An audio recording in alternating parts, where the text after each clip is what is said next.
কলেজে যাওয়ার জন্য রেডি হচ্ছি, এমন সময় আম্মু এসে বলল, আজকে একটু তাড়াতাড়ি আসিস। কেন? তোকে নিয়ে আমার বান্ধবীর বাসায় যাব। তোমার বান্ধবীর বাসায় তুমি যাও, আমি গিয়ে কি করব? আরে যাব তো তোর জন্য। রাবেয়া তোকে নিয়ে যাওয়ার জন্য বলেছে। আমার জন্য যাবে মানে? হুম, তোর জন্য মেয়ে দেখতে যাব। তুমি কি পাগল হইছো? মেয়ে দেখবা মানে? হুম, আমি আর রাবেয়া একে অপরকে কথা দিয়েছিলাম আমাদের ছেলে মেয়েকে একসাথে বিয়ে দিয়ে আমাদের সম্পর্কটা আরো গভীর করব। বাহ, নিজেদের জন্য আমাকে কেন বলে দিচ্ছ? তুই ছাড়া আমার আর কোনো ছেলে আছে নাকি? থাকলে তো তাকেই দিতাম। কিন্তু এটা কেমনে সম্ভব? আমি এখনো তোমার কাছ থেকে টাকা নিয়ে পকেট চালাই, বউকে কি খাওয়াবো? তুই যে কি রোজগার করে খাবি সেটা আমি খুব ভালো করেই জানি। খাওয়ার চিন্তা তোর করা লাগবে না। কিন্তু কিন্তু কি? মেয়ে তোর থেকে 1 বছরের বড়। কি বড় মানে? বড়। এই আম্মু, তোমার মাথা কি খারাপ হয়ে গেছে? এমনিতে আমাকে না জানিয়ে বিয়ে ঠিক করছো, এখন আবার বলো মেয়ে আমার থেকে সিনিয়র। তো সমস্যা কি? সমস্যা কি মানে? আরে ছেলেরা সবসময় তাদের থেকে জুনিয়র মেয়ে বিয়ে করে, এটাই সমাজের নিয়ম। কোন হাদিসে লেখা আছে যে সিনিয়র মেয়ে বিয়ে করা যাবে না? দেখো আম্মু, এটা পসিবল না। আজকে যদি মেয়ে আমার থেকে ছোট হতো তাহলে বিয়ের কথা চিন্তা করতাম। আরে আমরা তো মনে করেছিলাম আমার মেয়ে হবে আর রাবেয়ার ছেলে হবে, কিন্তু উল্টো হয়ে গেল। রাবেয়ার আগে মেয়ে হয়ে গেল, তারপর তুই জন্ম নিলি।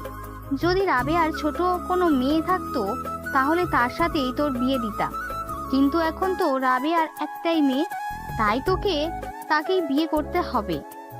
এই আম্মু, তুমি মানুষ? নিজের ছেলের সাথে কেউ এমন করে? মেয়েটা অনেক ভালো দেখতে, মাশাআল্লাহ। তুই একবার তাকিয়ে আর চোখ ফেরাতেই পারবি না।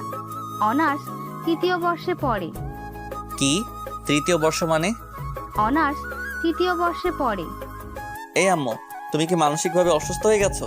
মেয়েটা আমার থেকে 2 ক্লাস সিনিয়র আর বয়সে 1 বছরের সিনিয়র, এটা কেমনে সম্ভব? লোকজন আমাকে কি বলবে? যার যেটা ইচ্ছে সেটা বলুক। তুই আজকে তাড়াতাড়ি বাসায় আসবি। কিন্তু আম্মু, পুরোটা না শোনার আগেই চলে গেল। দূর শালা, মেজাজটাই খারাপ করে দিল। হায় রে, বন্ধুরা আমাকে কি বলবে? বলবে যে আমি একটা বুড়িকে বিয়ে করছি। হায় আল্লাহ, উঠায় নাও আমারে। চলেন কলেজে যেতে যেতে আপনাদের পরিচয়টা দিয়ে দেই। আমি জুয়েল, আপাতত স্টুডেন্ট। বাকিটা গল্প পড়তে পড়তে জেনে যাবেন। কলেজে গিয়ে মনমরা হয়ে বসে আছি, এমন সময় আসলো 2 হারামি। কি রে ফকিন্নি, একা একা বসে আছিস কেন? কি মামা, ছেঁকা খাইলি নাকি? এই হারামির দল, চুপ থাক, এমনিতে টেনশনে আছি। কেন, কি হয়েছে? আম্মু বিয়া ঠিক করছে, বিকালে মেয়ে দেখতে যাবে। আরে মামা, তোর লাক অনেক ভালো। প্রেম টেম ছাড়া ডাইরেক্ট বিয়ে। ট্রিট দিস দোস্ত। তোর বাদি মশালা, মেয়েটা আমার থেকে সিনিয়র। বাহ, সব কিছু তো ভালোই হচ্ছে। তুই তো সিনিয়র মেয়ে বেশি পছন্দ করিস, তোর জন্য ভালোই হবে। আরে হারামখোর, সিনিয়র পছন্দ করি ঠিক আছে, তার মানে এই নয় যে সিনিয়র কাউকে বিয়ে করব। হালালপুর তামান্নাপুর পেছনে পেছনে ঘুরতি যে বলে গেলে উনি সিনিয়র না। ধুর, তামান্নার সাথে অন্য কাউকে মিলাবি না। তামান্না হলে তো কথাই ছিল না। কেন, তামান্নার মধ্যে কি আছে? চুপ কর শালা, এখন একটা বুদ্ধি দে, কি করে বিয়েটা বন্ধ করা যায়। মেয়েটা কেমন? দেখিনি এখনো। আগে দেখে আয়, মেয়েটা দেখ, তোর পছন্দ হলে করিস, না হলে করিস না। কিন্তু আম্মু তো ওর সাথে বিয়ে দিবে। আরে তুই আগে দেখে আয়, সুন্দর হলে আমাকে বলিস, আমি নিজেই করব। আমারও অনেক ইচ্ছে সিনিয়র কাউকে আদর করা। মজা না সত্যি, আগে দেখে আয়, বাকিটা পরে দেখা যাবে। আচ্ছা ঠিক আছে, দেখি কি করা যায়। এরপর 3 জন মিলে একসাথে ক্লাসে চলে গেলাম। আমি 2টা ক্লাস করে বাসায় আসলাম, দেখি আম্মু কার সাথে হেসে হেসে কথা বলছে। আমাকে দেখে বলল, ওই তাড়াতাড়ি কর, তোর হবু শাশুড়ি কল দিয়েছে। বুঝতে আর দেরি হলো না আম্মু কার সাথে কথা বলছে। এদিকে রাগে আমার পুরো শরীরটা জ্বলে যাচ্ছে। যাই হোক, খাওয়া দাওয়া করে রেডি হয়ে একটা সিএনজি করে রাবেয়া আন্টিদের বাসার উদ্দেশ্যে রওনা দিলাম। 1 ঘন্টা পর একটা বাসার সামনে গিয়ে গাড়ি থামলো। আমি আর আম্মু ভিতরে গেলাম। আম্মুকে দেখে একটা মহিলা এসে জড়িয়ে ধরে মরা কান্না কাঁদতে শুরু করলো। এদিকে রাগে আমার গা জ্বলে যাচ্ছে। মহিলাদের এত আবেগ কোথায় থেকে আসে কে জানে। এই দেখলাম ভালো, এখন দেখে আবার কান্না করছে। আমাকে তো শালা বোমা মারলেও কান্না আসবে না। যাই হোক, একটু পর রাবেয়া আন্টি আমার দিকে তাকালো। আম্মু ইশারায় আমাকে সালাম দিতে বলল, আমি সালাম দিলাম। আমার কাছে এসে বলল, এই সুফিয়া, এটা তোর ছেলে নাকি? তোর হবু জামাই। আল্লাহ, কত বড় হয়ে গেছে। জানো বাবা, তোমাকে সেই ছোট্টবেলায় দেখেছি, কত হিসু করছো আমার কোলে, তার কোনো হিসাব নাই। এই মুখ এমন করে রাখছিস কেন? একটু হাসি খুশি থাক। হায় রে আম্মু, বুঝলা না তুমি, আমার কান্না আসছে। চুপ কর, একটু পর বউ আসবে তোর সামনে। প্রায় 45 মিনিট বসে আছি, মহারানীর আসার কোনো খবর নাই। অবশেষে আসলো। মহারানীকে দেখে আমি তো পুরো টাসকি খেয়ে গেলাম। আরে, এটা তো তামান্না আপু, যার পিছনে পিছনে আমি এতদিন ঘোরাঘুরি করেছি। তার মানে তামান্নাই রাবেয়া আন্টির মেয়ে। আহ, তামান্না আমার বউ হবে, এ যেন মেঘনা চাইতে বৃষ্টি পাওয়ার মতো। তামান্না একটা শাড়ি পরে এসেছে দেখে আমি হাঁ করে ওর দিকে তাকিয়ে রইলাম। আমার এমন হাঁ করে তাকিয়ে থাকা দেখে আম্মু আমাকে একটা টোকা দিল। তারপর বাস্তবে ফিরে আসলাম। তামান্না এসে আমাকে চা দিল। আমার মনের ভিতর তো তখন লাড্ডু ফুটছে। বিদ্যা বালানের গানটা মনের ভিতর বাজতেছে, উলালা উলালা তুই হি মেরেই ফ্যান্টাসি। তামান্না এসে আম্মুকে সালাম দিয়ে ভিতরে চলে গেল। আমিও সোফায় বসে রইলাম। আম্মু অনেকক্ষণ রাবেয়া আন্টির সাথে বসে বসে গল্প করলো। তারপর বিয়ের দিন তারিখ ঠিক করে বাসায় চলে আসলাম।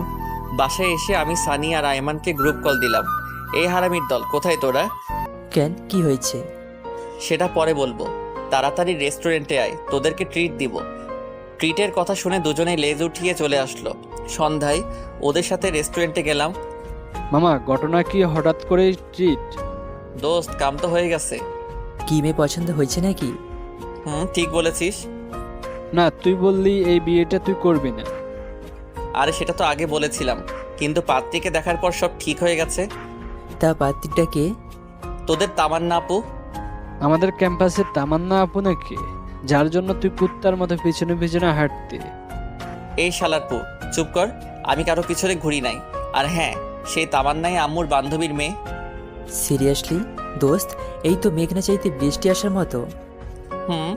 আজকে যা ইচ্ছে খেয়ে নে, টাকা আমি দিব। তো বিয়ে কখন? আগামী শুক্রবার। কালকে থেকে কেনাকাটা শুরু। তোরা কেউ আর ক্লাসে যাস না এই সপ্তাহ, কাজ আছে। এরপর ওদের ট্রিট দিয়ে বাসায় চলে আসলাম। কিছুতেই ঘুম আসছে না। ভাবছি তামান্নাকে কল দিয়ে কিছুক্ষণ প্রেম করব। না থাক, বিয়ের পর চুটিয়ে প্রেম করা যাবে। এই কয়েকদিন একটু পার্ট নিয়ে থাকি। পরের দিন সবাই মিলে কেনাকাটা শেষ করলাম। আস্তে আস্তে বাসায় মেহমান আসতে শুরু করেছে।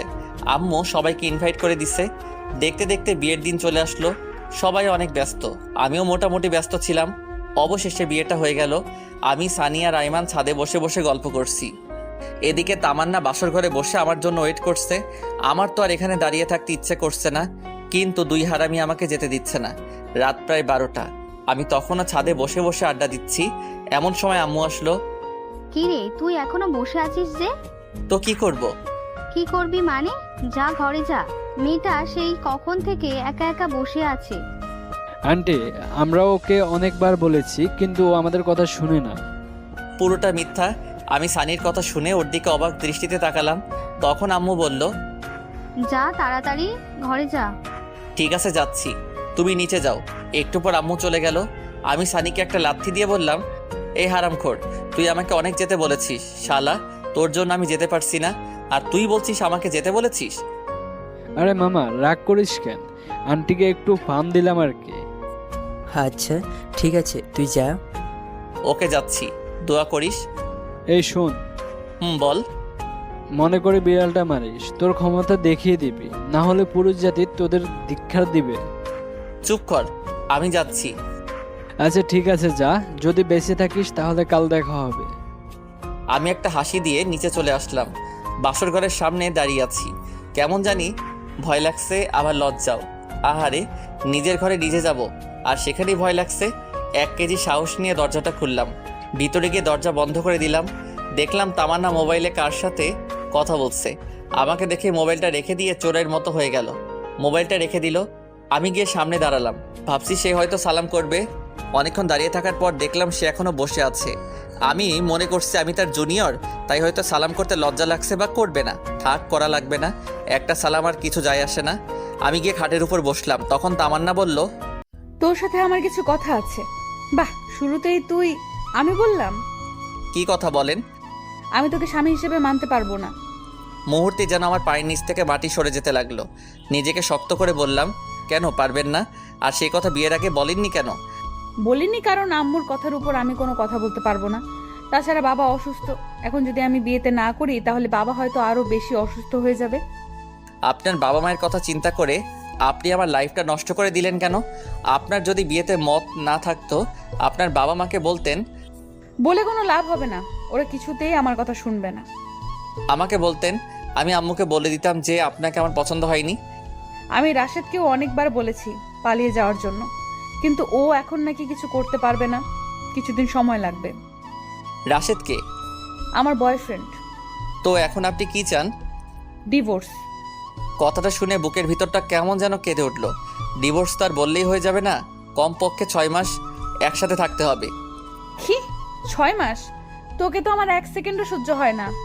ডিভোর্স পেতে হলে 6 মাস সহ্য করতে হবে। আচ্ছা ঠিক আছে, আর হ্যাঁ, আর একটা কথা, কি? এই 6 মাস কোনোভাবেই আমার উপর স্বামীর অধিকার খাটাতে আসবি না। ওকে, এই 6 মাস সবার সামনে অন্তত বউয়ের মতো থাকবেন। মা যদি জানতে পারে অনেক কষ্ট পাবে, আর আমি মায়ের কষ্ট সহ্য করতে পারি না। আচ্ছা ঠিক আছে। তারপর আমি রুম থেকে চলে যাচ্ছি, এমন সময় তামান্না আবার ডাক দিল। এই কই যাস? বাইরে। এখানে থেকে কি করব? না, তুই বাইরে যাবি না। কেন? বাইরে গেলে সবাই সব বুঝে যাবে। বাহ, বুদ্ধি আছে। এরপর আমি খাটে ঘুমাতে যাব, এমন সময় তামান্না আবারও চিৎকার দিয়ে ডাক দিল। এই কি করছিস? কেন ঘুমাবো? তো খাটে কেন? তাহলে কোথায় ঘুমাবো? তুই খাটে ঘুমাতে পারবি না, সোফায় ঘুমা। কেন, খাটে ঘুমালে সমস্যা কি? বললাম না তোকে স্বামী হিসাবে মানি না, তাহলে খাটে ঘুমাবি কেন? আমি আর কিছু না বলে একটা বালিশ সোফায় রেখে বারান্দায় চলে গেলাম। ভাবতে লাগলাম, কোন অপরাধের কারণে আল্লাহ এত শাস্তি দিচ্ছে আমাকে। বাইরে তাকিয়ে দেখি সবাই ব্যস্ত। বাবুর্চিরা এদিক ওদিক ঘুরছে, আম্মুও সবার সাথে বসে বসে গল্প করছে। কিছুক্ষণ দাঁড়িয়ে থেকে আবার রুমে চলে আসলাম। দেখি তামান্না কার সাথে মোবাইলে কথা বলছে। আমাকে দেখে আবার মোবাইলটা রেখে দিল। আমি লাইট বন্ধ করে ঘুমাতে যাব, এমন সময় তামান্না আবারও ডাক দিল। কিরে, লাইট কেন অফ করছিস? তো লাইট জ্বালিয়ে কেউ ঘুমায় নাকি? আমি তোকে বিশ্বাস করতে পারছি না, তুই লাইট দে। দূর, এই রুমেই থাকবো না। এই কই যাস? জাহান্নামে। আপনি তো আমাকে বিশ্বাস করছেন না, এখানে থেকে কি করব? আচ্ছা ডিম লাইট জ্বালিয়ে রাখ। আমি আর কিছু না বলে ড্রিম লাইটটা জ্বালিয়ে সোফায় ঘুমিয়ে পড়লাম। সকালে ঘুম ভাঙলো তামান্নার মায়াবী মুখটা দেখে। আহ, কি সুন্দর লাগছে দেখে, মনে হচ্ছে নিষ্পাপ একটা শিশু ঘুমিয়ে আছে। হুমায়ুন আহমেদ বলেছিল, যে মেয়েকে ঘুমন্ত অবস্থায় সুন্দর দেখায় সেই প্রকৃত সুন্দর। তামান্নাও সেই হুমায়ুন আহমেদের অজানা সুন্দরীয় নারী। কিছুক্ষণ তাকিয়ে থাকার পর ওর ঘুমটা ভেঙে যায়। আমাকে দেখার আগেই আমি আবারও ঘুমের ভাব ধরে সোফায় শুয়ে রইলাম। তামান্না উঠে ফ্রেশ হতে চলে গেল। আমি উঠে নাস্তা করে বাইরে চলে গেলাম। সানি আর আইমানকে গতকাল রাতের ঘটনাগুলো খুলে বললাম। সত্যি তামান্না তোর কাছে ডিভোর্স চাইছে? তো আমি কি মিথ্যা বলছি? তো এখন কি করবি? দেখা যাক, ডিভোর্স দেওয়া ছাড়া আর কোনো অপশন নাই। তোদের কোনো উকিল পরিচিত আছে? আমার কাকা আছে। আচ্ছা, আমি তোকে সব কাগজপত্র দিব, তুই তোর কাকার সাথে কথা বলে রাখিস। ওকে চল, এখন মন খারাপ করে বসে থেকে লাভ নাই, একটু ঘুরে আসি। ও ঠিকই বলছে। আচ্ছা ঠিক আছে, চল। সারাদিন ওদের সাথে ঘোরাঘুরি করে রাত 9টায় বাসায় ফিরলাম। দেখি আব্বু আম্মু সবাই রেগে আগুন হয়ে আছে। কি রে, তুই সারাদিন কোথায় ছিলি? এই তো সানি আর আইমানের সাথে। মোবাইল ধরিসনি কেন? সাইলেন্স ছিল। তোর মধ্যে কি কোনো সেন্স নাই? বাসায় নতুন বউ রেখে বাইরে ঘুরতে লজ্জা করে না? এমন বউ দিয়েছো যে আমার লাইফটাই শেষ করে দিল। কি বললি? কিছু না। খেতে আয়। খাবো না, বাইরে থেকে খেয়ে আসছি। আর কোনো কথা না বলে সোজা রুমে গেলাম। গিয়ে দেখি তামান্না কার সাথে মোবাইলে কথা বলছে। আমাকে দেখে মোবাইলটা রেখে দিল। ওর এসব কাণ্ড দেখে মাথায় পুরো রক্ত উঠে গেল। আমাকে বলল, এই ডিভোর্সের ব্যাপারে কিছু করেছিস? উকিলের সাথে কথা হয়েছে, অন্তত 6 মাস একসাথে থাকতে হবে। তোর তো আমার 1 সেকেন্ডও সহ্য হয় না। না হলে এখানে আছেন কেন? চলে যান এখান থেকে। এতই যখন তারা, বিয়ে কেন করেছেন? তোকে বিয়ে করতে তো আমার বইয়েই গেছে। নিজেকে কখনো আয়নায় দেখেছিস? তো ওর সাথে আমার যায়। ভদ্রভাবে কথা বলুন, এটা আমার বাসা, আপনার নয়। তোর বাসা দেখে আমাকে ধমকাচ্ছিস? লজ্জা হওয়া উচিত তোর। দূর ভালো লাগে না, কেন যে এই ফালতু মেয়েকে বিয়ে করতে গেলাম কে জানে। রুম থেকে বের হয়ে সোজা ছাদে চলে গেলাম। ছাদে অনেকক্ষণ বসে থাকার পর রুমে আসলাম। তখনও দেখলাম তামান্না কার সাথে যেন কথা বলছে। আমাকে দেখে আরও হেসে কথা বলছে। কিছু না বলে বালিশ নিয়ে সোফায় ঘুমিয়ে পড়লাম। সকালে ঘুম থেকে উঠে দেখি তামান্না বিছানায় নেই, মনে হয় ওয়াশরুমে গেছে। মোবাইলটা টেবিলের উপর রাখা। আমি তাড়াতাড়ি উঠে মোবাইলটা নিলাম। বাহ, লক করা নেই। সাথে সাথে মেসেজগুলো দেখতে লাগলাম। মেসেজ দেখে আমার পুরো মাথা খারাপ হয়ে আছে। আমি নাম্বারটা নিয়ে নিলাম। দরজার আওয়াজ শুনলাম, মনে হয় তামান্না আসছে। আমি মোবাইলটা রেখে তাড়াতাড়ি বাইরে চলে গেলাম। এভাবেই তামান্না আর আমার দিনগুলো চলতে লাগলো। আমি কলেজে যাওয়া শুরু করলাম। পরের দিন থেকে তামান্নাও চাই। আম্মু বলছে দুজনকে একসাথে যাওয়ার জন্য, কিন্তু তামান্না আমাকে পার্সোনালি নিষেধ করে দিয়েছে, সে আমার সাথে যাবে না। সেদিন ক্লাস শেষ করে আমি বাইরে এসে দেখি তামান্না তার বন্ধুদের সাথে বসে বসে আড্ডা দিচ্ছে আর হাসাহাসি করছে। দেখেই রাগ হতে শুরু করলো। আমি কাছে গেলাম। চলেন। কোথায়? বাসায়। আমি তোর সাথে যাব না, তুই যা। তুই বলার কারণে সবাই হা করে আমার দিকে তাকিয়ে আছে। আম্মু বলেছে আপনাকে সাথে করে নিয়ে যেতে। এই কুত্তা, তোরে না বলছি আমার উপর স্বামীর অধিকার খাটাতে আসবি না? যা, তুই তোর মাকে নিয়ে থাক। মাকে নিয়ে কোনো বাজে কথা বলবেন না। বললে কি করবি? আপনি বাসায় চলুন। এই কথা বলে আমি ওর হাতটা ধরে টানতে চাইছি, এমন সময় ঠাস আমার গালে একটা চর বসিয়ে দিল। তোর সাহস কি করে হয় আমার হাত ধরার, বেহায়া কোথাকার? এই কথা বলে তামান্না উঠে চলে গেল। আমি গালে হাত দিয়ে দাঁড়িয়ে রইলাম। পুরো ক্যাম্পাসের ছাত্রছাত্রী আমার দিকে তাকিয়ে আছে। লজ্জায় মাথা কাটা গেল। আমি আর দাঁড়িয়ে না থেকে একটা পার্কের পাশে এসে বসে রইলাম। এমন সময় তামান্নার মোবাইল থেকে নেওয়া নাম্বারটার কথা মনে হলো। চিন্তা করলাম কল দিব, কিন্তু না, দিলাম না। নাম্বারটা সেভ করে নিলাম। ইমোতে কানেক্ট হওয়ার পর প্রোফাইলের ছবিটা দেখলাম। একটু সুন্দর হ্যান্ডসাম ছেলে বাইকের উপর বসে আছে। মনে হয় এই ছেলের সাথেই তামান্নার রিলেশন চলছে। ছেলেটাকে দেখে কেমন যেন মনে হলো প্লে বয়। আমি ছবিটা নিয়ে আমাদের বন্ধুদের গ্রুপে দিলাম আর বললাম এই ছেলেকে দেখার সাথে সাথেই আমাকে কল দিতে। তারপর ওখানে আরও কিছুক্ষণ থেকে বাসায় চলে গেলাম। বাসায় যাওয়ার সাথে সাথেই আম্মু এসে ঠাস করে একটা চর বসিয়ে দিল। আমি আবুলের মতো দাঁড়িয়ে রইলাম। মারলে কেন? বেশ করেছি, তোকে আরো মারা উচিত। কেন? কি করেছি আমি? লজ্জা করে না তোর বাসায় বউ রেখে অন্য মেয়েকে নিয়ে পার্কে ঘুরতে? মানে কে বলেছে এসব? তামান্না তোকে আর একটা মেয়েকে একসাথে দেখেনি? তোকে নিষেধ করার কারণেই তুই তামান্নাকে সবার সামনে মেরেছিস। শুনেই আমার মাথায় আকাশ ভেঙে পড়ল। আম্মু, আমার কথাটা শোনো। চুপ কর, আমাকে আম্মু বলবি না। আমি কোনোদিন চিন্তাও করিনি তুই এত খারাপ হয়ে যাবি। আম্মু, সব কিছু মিথ্যা। আমি জানি, তুই যা আমার চোখের সামনে থেকে, তোকে যেন আর না দেখি। ধুর, কার মুখ দেখে ঘুম থেকে উঠলাম কে জানে। অপরাধ না করে অপরাধী হয়ে গেলাম। নিজের মাও বিশ্বাস করছে না। ব্যাগটা নিয়ে বাইরে চলে গেলাম। অনেকক্ষণ বসে থাকার পর দেখলাম রাত অনেক বেশি হয়ে গেছে। বাসায় না গিয়ে সানির বাসায় চলে গেলাম। কিরে, রাতের বেলা তুই এখানে? কেন, সমস্যা হচ্ছে নাকি? হলে বলো, চলে যাচ্ছি। আরে পাগল নাকি, কিসের সমস্যা? তোকে তো জোর করেও নিয়ে আসা যায় না, কিন্তু নিচ থেকে আসলি, তাও রাতের বেলা, তাই জিজ্ঞেস করলাম। আচ্ছা বাদ দে, ভিতরে আয়। ভিতরে যাওয়ার পর ওর আব্বু আম্মুকে সালাম করে ওর রুমে চলে গেলাম। ফ্রেশ হয়ে আসলাম, দেখে আব্বু বারবার কল দিচ্ছে। আমি কেটে দিয়ে সুইচ অফ করে দিলাম। সানির আম্মু এসে খাবার জন্য ডাকতে লাগলো। দুজনে গিয়ে খেয়ে আসলাম। সানি বলল, এখন বল কাহিনী কি? আমি পুরো ঘটনাটা সানির সাথে শেয়ার করলাম। সানি বলল, তাহলে এই ব্যাপার? আচ্ছা, তোর কাকার সাথে ডিভোর্সের ব্যাপারে কথা বলেছিস? কিছুদিনের মধ্যে ডিভোর্স পেপার চলে আসবে। তুই একটু বলিস যেন তাড়াতাড়ি দিয়ে দেয়। আচ্ছা ঠিক আছে। তারপর সানির সাথে ঘুমিয়ে পড়লাম। পরের দিন সানিদের বাসা থেকে সরাসরি কলেজে চলে গেলাম। ক্লাস করতে ভালো লাগছে না, তাই বাইরে এসে আমি, সানি আর আয়মান গাছতলায় বসে আছি। দেখলাম তামান্না একটা ছেলের সাথে বাইকে করে কলেজে আসছে। বাইক থেকে নেমে ছেলেটার হাত ধরে উপরে যেতে লাগলো। দেখে আমার মাথা খারাপ হয়ে গেল। আরে সে তো এখন আমার বউ। ডিভোর্স হওয়ার পর সে যা ইচ্ছা করুক, কিন্তু এখন কেন? রাগে আমার লোম দাঁড়িয়ে গেল। তারপর আমি উঠে তামান্নার কাছে যেতে লাগলাম। তোরা দাঁড়া, আমি আসছি। দাঁড়া, আমরাও আসছি। তারপর তিনজন মিলে তামান্নার সামনে গেলাম। আপনি এই ছেলেটার হাত ধরেছেন কেন? সেটা কি তোকে বলতে হবে? অবশ্যই, ভুলে যাবেন না আমি আপনার স্বামী। তোকে আমি স্বামী হিসেবে মানি না। তোকে না বলেছি আমার উপর অধিকার খাটাতে আসবি না? আপনি না মানলে কিছু করার নাই। আপনি এখনও আমার স্ত্রী, আমাদের এখনও ডিভোর্স হয়নি। সো আপনাকে আমার কথা মতো চলতে হবে। যদি না চলি কি করবি? দেখবেন কি করব। কি করবি তুই দেখা।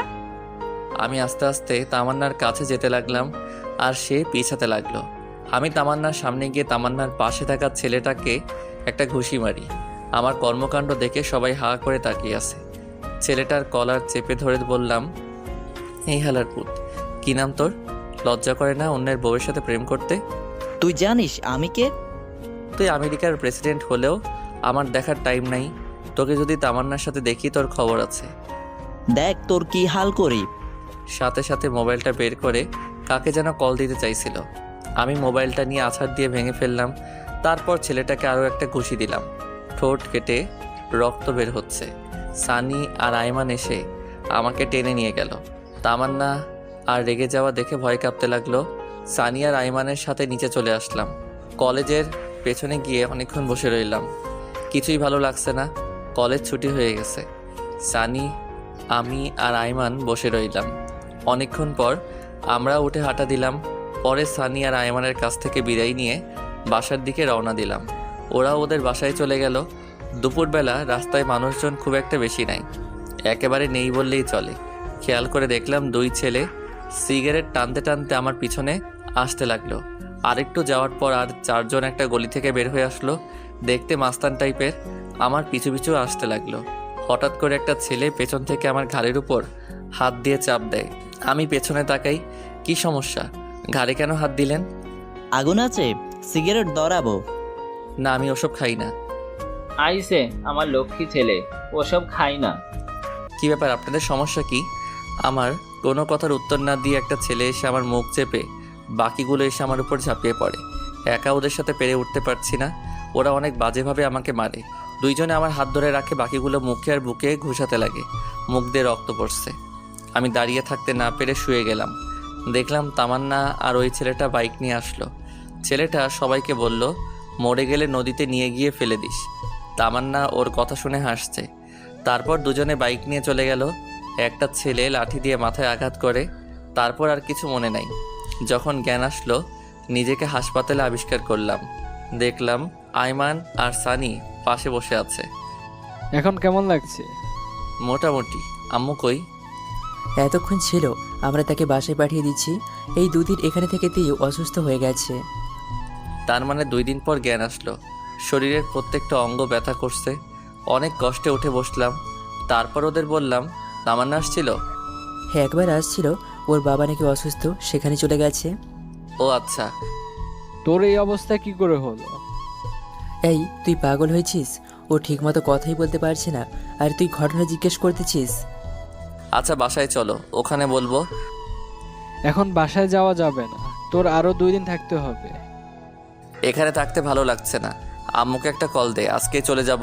তারপর আম্মু আসলো, এসে আমাকে ধরে কান্নাকাটি শুরু করে দিল। ডাক্তারের কাছ থেকে অনুমতি নিয়ে বাসায় চলে গেলাম। সেদিন রাতে সানি আর আইমান আমার সাথেই ছিল। তাদের সব ঘটনা খুলে বলি। সানিকে বললাম তাড়াতাড়ি ডিভোর্স পেপারটা যেন রেডি করে। সেদিন 3 জন একসাথে ঘুমিয়ে পড়লাম। পরের দিন দেখি তামান্না ওর বাবার বাড়ি থেকে চলে আসছে। আমাকে দেখে বলল, কিরে বেঁচে আছিস? আমি তো ভাবছি মারা গেছিস। রাগে আমার রক্ত গরম হয়ে গেল।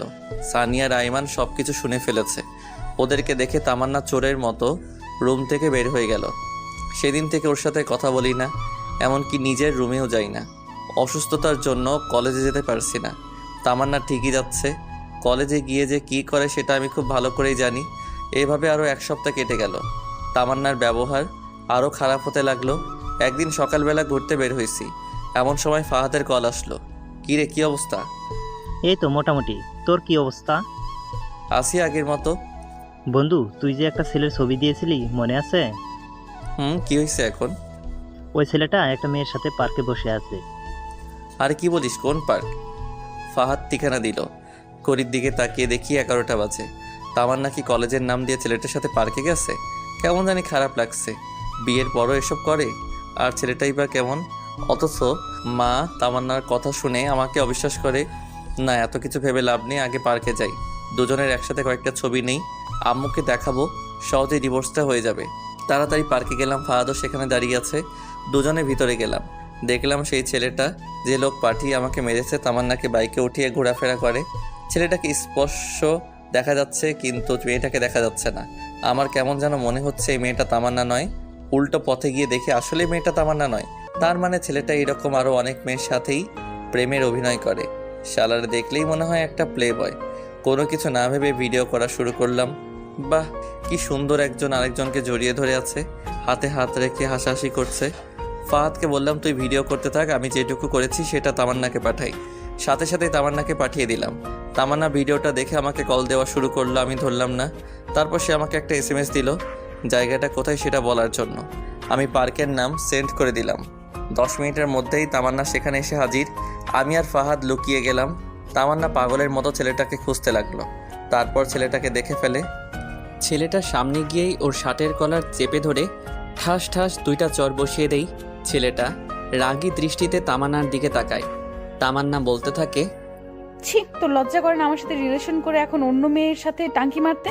তুমি যা ভাবছো তা নয়, আমার কথাটা একটু শোনো। কি শুনবো তোর কথা? যা দেখার তা তো নিজের চোখেই দেখলাম। তামান্নার কথা শুনে ছেলেটার পাশে থাকা মেয়েটা রেগে যায়। তারপর সেও ছেলেটাকে একটা চট দিয়ে চলে যায়। আমি আর ফাহাদ বসে বসে হাসতেছি। শালা প্লে বয়, এবার ঠেলা সামলা। মেয়েটা চলে যাওয়ার পর ছেলেটা তামান্নার গালে একটা চর বসিয়ে দেয়।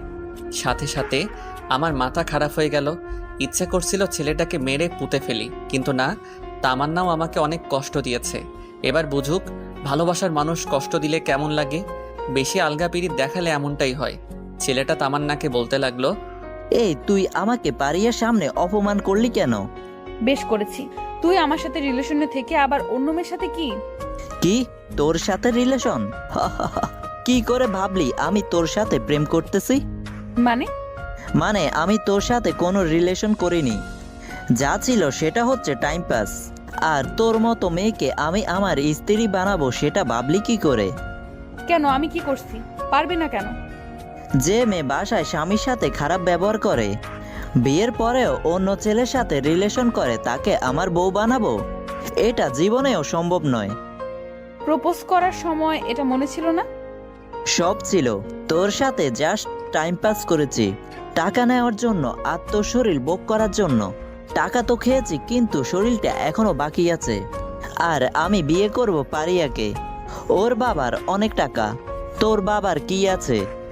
তামান্নার সাথে সাথে ছেলেটাকে আরও একটা চর মারে। তারপর কান্না করতে করতে বলে, তোর মতো বাটপার আমি কখনো দেখিনি। তোর জন্য আমি জুয়েলকে অনেক কষ্ট দিয়েছি। আজ থেকে তোর আর আমার সম্পর্ক এখানেই শেষ। আর কখনো আমার সামনে আসবি না। এ কথাগুলো বলে তামান্না কাঁদতে কাঁদতে চলে যায়। ছেলেটা গালে হাত দিয়ে আবুলের মতো দাঁড়িয়ে থাকে। তামান্নার কথা ভেবে খারাপ লাগছে। বেচারি সত্যি অনেক ভালোবাসতো ছেলেটাকে। আবার অনেক আনন্দ লাগছে যে ফকিন্নি আমার সাথে অনেক বাজে বিহেভ করেছে। এবার ঠেলা বোঝ, আর কিছুদিন আমিও তোরে ডিভোর্স দিব। তখন বুঝবি তোর জীবনে এই জুয়েলের গুরুত্ব কি পরিমাণ ছিল। যাই হোক, ফাহাদকে একটা ধন্যবাদ দিলাম। সে ছেলেটাকে না দেখলে হয়তো ছেলেটা তামান্নার সাথে শারীরিক রিলেশনও করে ফেলতো। আল্লাহ বাঁচাইছে। আমি মোবাইলটা বের করে আমাদের বন্ধুদের মেসেঞ্জার গ্রুপে একটা মেসেজ লিখলাম, দুপুরে সবাই সিজলার রেস্টুরেন্টে আসিস, আমি ট্রিট দিব। মেসেজ পেয়ে সবাই লেজ উঠিয়ে ট্রাঙ্ক রোডে চলে আসলো। সবাই সেখান থেকে সিজলারে গেলাম। আমি, সানি, আইমান, হাকিম আর ফাহাদ সবাই মিলে খাওয়া দাওয়া করলাম। আইমান আমাকে জিজ্ঞেস করলো, হঠাৎ ট্রিট কেন? আমি সব ঘটনা খুলে বললাম। সবাই মোটামুটি খুশি। সানিকে জিজ্ঞেস করলাম, ডিভোর্স লেটার ঠিক হতে আর কয়দিন লাগবে? সে বলল, আরও কিছুদিনের মধ্যে হয়ে যাবে। বিকালে আর বাসায় গেলাম না, সবাই মিলে আড্ডা দিলাম। রাতে বাসায় গেলাম। কিরে, সারাদিন কই ছিলি? এই তো বন্ধুদের সাথে। এই অসুস্থ শরীর নিয়ে বন্ধুদের সাথে কি? এই তোর সাথে কি তামান্নার কিছু হয়েছে? না, কেন? দুপুরে এসে না খেয়ে শুয়ে আছে। অনেকবার ডেকেছি, খাবে না বলেছি, রুম থেকে বের হচ্ছে না। আমি কিছু জানি না। দেখ তো বাবা, মেয়েটা কিছু খাচ্ছে না, এভাবে না খেয়ে থাকলে তো অসুস্থ হয়ে যাবে। নিজের ছেলে যে না খেয়ে আছে সেদিকে খেয়াল নেই। আচ্ছা দেখতেছি। যা ডেকে নিয়ে আয়, দুজনে একসাথে খেতে আয়।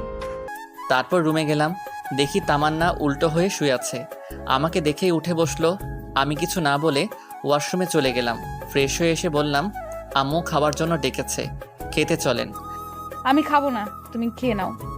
আমি তো অবাক হয়ে গেলাম, যেই মেয়ে আমাকে তুই ছাড়া কথা বলতো না আর সেই আমাকে তুমি করে ডাকছে। খাবেন না কেন? দুপুরেও তো কিছু খাননি। আম্মু বলল, আপনার মুখে এগুলো কিসের দাগ? কিছু মশা মারতে গিয়ে। খেতে আসেন, সবাই বসে আছে। আর কিছু না বলে খেতে চলে গেলাম। খাওয়া শুরু করে দিলাম, কিন্তু সে আসছে না। কেন, কিছু হয়েছে? শরীর খারাপ মনে হয়। ওহ আল্লাহ, কি বলিস? ডাক্তারকে কল দে। আরে ধুর, তেমন অসুস্থ না, ঘুমালে ঠিক হয়ে যাবে। আমি আর আম্মু খেয়ে নিলাম। চলে যাওয়ার সময় আম্মু বলল, জুয়েল, কিছু বলবে? বলছিলাম কি, তুই খাবারটা রুমে নিয়ে যা, ওর খিদা লাগলে খেয়ে নিবে। প্লিজ বাবা, না করিস না। কি আর করা, ইচ্ছা না থাকা সত্ত্বেও খাবারগুলো রুমে নিয়ে গেলাম। খাবারগুলো টেবিলের উপর রাখলাম। তামান্নাকে বললাম, ভাত নিয়ে আসছি, খেয়ে নিন। খাবো না, খিদে নেই। না খেলে শরীর খারাপ করবে, খেয়ে নিন। আর কিছু না বলে বালিশটা নিয়ে সোফায় শুয়ে পড়লাম। তামান্না কিছু একটা বলতে গিয়েও বলল না। রাতের বেলা হঠাৎ কিছু একটা শব্দ শুনে ঘুমটা ভেঙে গেল। তাকিয়ে দেখি তামান্না পাগলের মতো খাবারগুলা খাচ্ছে। আমি মুচকি হেসে মনে মনে বললাম, গরিবের কথা বাসি হলেও মিষ্টি হয়। আমি না জাগার ভান ধরে শুয়ে আছি। তামান্না একবার খাবারের দিকে তাকায়, আরেকবার আমার দিকে তাকায়। তারপর ঘুমিয়ে পড়লাম। ঘুম থেকে উঠে দেখি তামান্না নিজের কম্বলটা আমার গায়ে জড়িয়ে দিয়ে কোথায় যেন চলে গেছে। উঠে ফ্রেশ হয়ে নিলাম। খাওয়ার টেবিলে গিয়ে দেখি পছন্দের সব খাবার। ঘটনা কি? আজকে তো বিশেষ কোনো দিন না। আম্মুকে জিজ্ঞেস করলাম, আজকে এগুলো কেন? আম্মু হেসে বলল, তামান্না নাকি আমার জন্য নিজের হাতে বানিয়েছে। আসলে মেয়েদের মন বোঝা জীবনেও সম্ভব নয়। এরা কখন কি করে নিজেও জানে না। কিছু না বলে খেয়ে নিলাম। তারপর রেডি হয়ে বাইরে চলে গেলাম। আজকে আড্ডা দেওয়ার জন্য যাচ্ছি না, একটা চাকরির জন্য ইন্টারভিউ দিতে যাচ্ছি। বসে বসে তো অনেক খাইলাম, এবার ফ্যামিলির পাশে দাঁড়ানো উচিত। ইন্টারভিউ দিয়ে বন্ধুদের সাথে কিছুক্ষণ আড্ডা দিয়ে রাতে বাসায় আসলাম। সবাই একসাথে খেয়ে নিলাম। রুমে গিয়ে শুয়ে শুয়ে মোবাইল টিপতেছি, এমন সময় তামান্না রুমে আসলো। আমি উঠে ছাদে চলে গেলাম। কিছুক্ষণ সেখানে বসে বসে গান শুনলাম। তারপর রুমে এসে দেখলাম তামান্না এখনো বসে আছে। কি ব্যাপার, আপনি এখনো ঘুমাননি? ঘুমাবো, পরে একটা কথা বলতাম। বলেন। আমাকে আর আপনি করে বলবে না। তো কি বলবো? তুমি করে বলিও। No thanks. তারপর খাট থেকে বালিশটা নিয়ে সোফায় ঘুমাতে যাব। এমন সময় তামান্না আবারও বলল, সোফায় না ঘুমালে হয় না? তো কোথায় ঘুমাবো? তুমি এবার থেকে খাটে ঘুমাবে। কেন, আপনার চর খাওয়ার জন্য নাকি অপমানিত হওয়ার জন্য? দেখেন, আমারও একটা পার্সোনালিটি আছে। আগে সব কিছুর জন্য সরি। আমি কিছু না বলে সোফায় ঘুমিয়ে পড়লাম। তুই কি ভাবছিস তোর নরম কথায় আমি পটে যাব? তুই এখনো জুয়েলকে চিনিসনি। আমিও তোকে অনেক ভালোবাসতাম, কিন্তু যখনই তোর কাছে যেতাম অপমান ছাড়া আর কিছুই পাইনি। যাক, এত কিছু ভেবে লাভ নেই, ঘুমিয়ে পড়ি। রাতের বেলা কারো গোঙানি শব্দে ঘুম ভাঙলো। ডিম লাইটের আলোয় রুমের সব কিছু হালকাভাবে দেখা যাচ্ছে। দেখলাম তামান্না শুয়ে শুয়ে কান্না করতেছে। কাঁদুক, তাতে আমার কি? কানের মধ্যে কাঁথা চাপ দিয়ে আবারও ঘুমিয়ে পড়লাম। সকালবেলা কারো নরম হাতের স্পর্শে ঘুম ভাঙলো। হালকা চোখ খুলে দেখি তামান্না আমার মাথায় হাত বুলাচ্ছে। আমিও না জানার ভান করে শুয়ে আছি। একটু পর সে উঠে গোসল করতে চলে গেল। গোসল করে এসে আমাকে ডাকতে লাগলো। উঠে আমিও ফ্রেশ হয়ে নিলাম। সকালবেলা নাস্তা করে শুয়ে শুয়ে ফেসবুকিং করছি। এমন সময় আইমান কল দিয়ে বলল, আমার চাকরিটা হয়ে গেছে। আমিও মহা খুশি। যাক, অবশেষে পরিবারের হাল ধরতে পারবো। আম্মুকে খবরটা দিলাম। আম্মুও অনেক খুশি। তামান্নাকে কিছু বললাম না। সেদিন রাতে সানি আর আইমানের সাথে আড্ডা দিয়ে রাতে বাসায় আসলাম। তামান্না আমাকে বলল, কংগ্রেচুলেশন। Thanks, but why? নতুন চাকরি পাওয়ার জন্য। ও আচ্ছা। পরের দিন তাড়াতাড়ি ঘুম থেকে উঠলাম, রেডি হয়ে অফিসে চলে গেলাম। প্রথম দিন ভালোই লাগলো। এভাবে আরও 10 দিনের মতো চলে গেল। তামান্না আমার কাছে আসতে চাই, বাট আমি তেমন একটা কথা বলি না, কারণ আগের দিনগুলোর কথা আমি এখনো ভুলিনি। তামান্নার জন্য আমি এখন প্রায় কলেজে যাই না বললেই চলে। সেদিন সবার সামনে অপমান করার পর থেকে কারো সামনে যাই না, শুধু পরীক্ষাটা দিয়ে আসি। পরের দিন অফিসে যাচ্ছি, এমন সময় আম্মু এসে বলল, অফিসে যাচ্ছিস? কিছু বলবে? বলছিলাম কি, তামান্নার আম্মু কল দিচ্ছে, সে নাকি অসুস্থ, তামান্নাকে যেতে বলেছে। তো যাক। না মানে তুই যদি দিয়ে আসতি তাহলে ভালো হতো। আমি কিভাবে দিয়ে আসবো? অফিসে দেরি হয়ে যাবে। হবে না, তামান্না রেডি হচ্ছে, প্লিজ বাবা না করিস না। আম্মুর কথা মতো তামান্নাকে নিয়ে বাসা থেকে বের হলাম। একটা সিএনজি নিলাম। তামান্নার পাশাপাশি বসে আছি, কিন্তু কোনো কথা বলছি না। তামান্না কি যেন বলবে, মুখ দেখে বুঝলাম। তারপর জিজ্ঞেস করলাম, কি বলবেন? তোমার অফিস কখন শেষ হবে? 4টায়। কাজের চাপ থাকলে দেরি হতে পারে। ও আচ্ছা, একটা কথা বলতাম। বলেন। তোমার অফিসে মেয়ে কলিগ আছে? আছে, 5 জন আছে। 2 জন আমার পাশেই বসে। ও আচ্ছা। কথা বলতে বলতে তামান্নাদের বাসার সামনে চলে আসলাম। তামান্নাকে নামিয়ে দিয়ে চলে আসতে যাব, এমন সময়, বাসায় যাবে না? না, আমার দেরি হয়ে যাচ্ছে। অফিস শেষে আসবে? না, আর কারো অপমান সহ্য করব না। এমনিতেই অনেক অপমানিত হয়েছি। কলেজে যাওয়া বন্ধ করে দিছি। আপনি বাসায় চলে যান। তামান্না কিছু একটা বলতে চাইছিল, সেদিকে না তাকিয়ে ড্রাইভারকে বললাম গাড়ি টান দিতে। তারপর সেখান থেকে সোজা অফিসে চলে গেলাম। সারাদিন অফিস করে বিকালে আড্ডা দিয়ে বাসায় গেলাম। কিরে তুই এখানে কেন? তো কোথায় যাব? তুই তামান্নাদের বাসায় যাসনি? আমার কি পাগলা কুত্তাই কামড়াইছে? খাবার দাও তো, এগুলো ভালো লাগছে না। তোমার কথা রাখতে গিয়ে আজকে আমার জীবনটা তেজপাতা হয়ে গেল। কি? কিছু না, খাবার দাও, আমি ফ্রেশ হয়ে আসছি। আচ্ছা আয়। খাওয়া দাওয়া করে রুমে গিয়ে খাটে শুয়ে পড়লাম। আহ কি শান্তি! আজকে কতদিন পর শান্তিতে ঘুমাবো। এতদিন এই ফকিন্নির জন্য খাটে ঘুমাতে পারিনি। মনে হচ্ছে 20 বছর খাটে ঘুমাই না। শুয়ে শুয়ে গান শুনছি, এমন সময় একটা নতুন নাম্বার থেকে কল আসে। হ্যালো, আসসালামু আলাইকুম। কে বলছেন? আমি। আরে আমিটা কে? আমি তামান্না বলছি। ও আচ্ছা, এটা কার নাম্বার? কাজিন একটার। তুমি ঠিক মতো খাইছো? আপনি খাইছেন? হুম। আপনার আম্মু কেমন আছে? জি ভালো। আচ্ছা ঠিক আছে, রাখি, ঘুমাবো। ওকে। কল কেটে দিয়ে ভাবছি হঠাৎ এত কেয়ার নিতেছে কেন? মাইয়া মানুষের বিশ্বাস নাই, এদের মনে কখন কি চলে এরা নিজেরাই জানে না। যাই করুক, তামান্না যে আমাকে আস্তে আস্তে ভালোবেসে ফেলেছে সেটা আমি ঠিকই বুঝতে পেরেছি। এভাবে 1 সপ্তাহ চলে গেল। আমিও আরামে ঘুমাই, খাই দাই আর অফিস করি। তামান্নার সাথে কথা হয় না। যদি সে কল দেয় তাহলে জাস্ট হাই হ্যালো ছাড়া তেমন কোনো কথা হয় না। সেদিন অফিসে কাজ করছি, এমন সময় সানি কল দিল। কিরে, কি অবস্থা? এই তো মোটামুটি, তোর? আছি, বেকার মানুষের আর কিসের অবস্থা। আচ্ছা শোন, এই জন্যই কল করেছিলাম। বল। তোর ডিভোর্স পেপার রেডি হয়ে গিয়েছে, আমি বিকালবেলায় নিয়ে আসবো, তুই দিঘির পাড়ে আসিস। থ্যাঙ্কস দোস্ত। ধন্যবাদ দিতে হবে না, ট্রিট দিলে হবে। আচ্ছা ঠিক আছে, আইমানকে বলে দিস। আচ্ছা ঠিক আছে।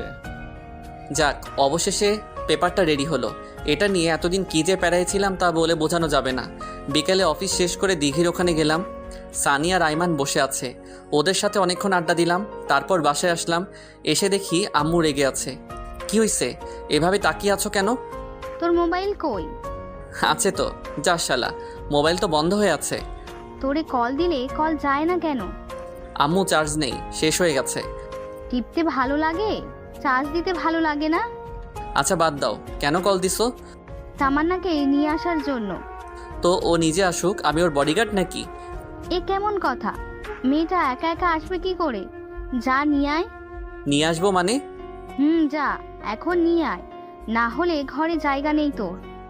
কি করা, আবারও তামান্নাদের বাসার উদ্দেশ্যে রওনা দিলাম। ওখানে এসে দেখি 8:30 বাজে। কলিং বেল বাজালাম। অনেকক্ষণ পর তামান্নার আম্মু এসে দরজা খুলে দিল। আসসালামু আলাইকুম, কেমন আছেন? আলহামদুলিল্লাহ ভালো। তুমি কেমন আছো বাবা? জি আমিও ভালো আছি। তামান্না ওপরে আছে, যাও। ইচ্ছা না থাকা সত্ত্বেও যাওয়া লাগলো। গিয়ে দেখি তামান্না রেডি হয়ে বসে আছে। আমি বললাম, রেডি হয়েছেন? রেডি। আম্মা কল করেছিল। তুমি এত দেরি করলে যে? অফিস থেকে আসতে একটু দেরি হয়ে গেছে। আচ্ছা চলুন। এখন না, খাওয়া দাওয়া করে যাব। বাসায় গিয়ে খাবো?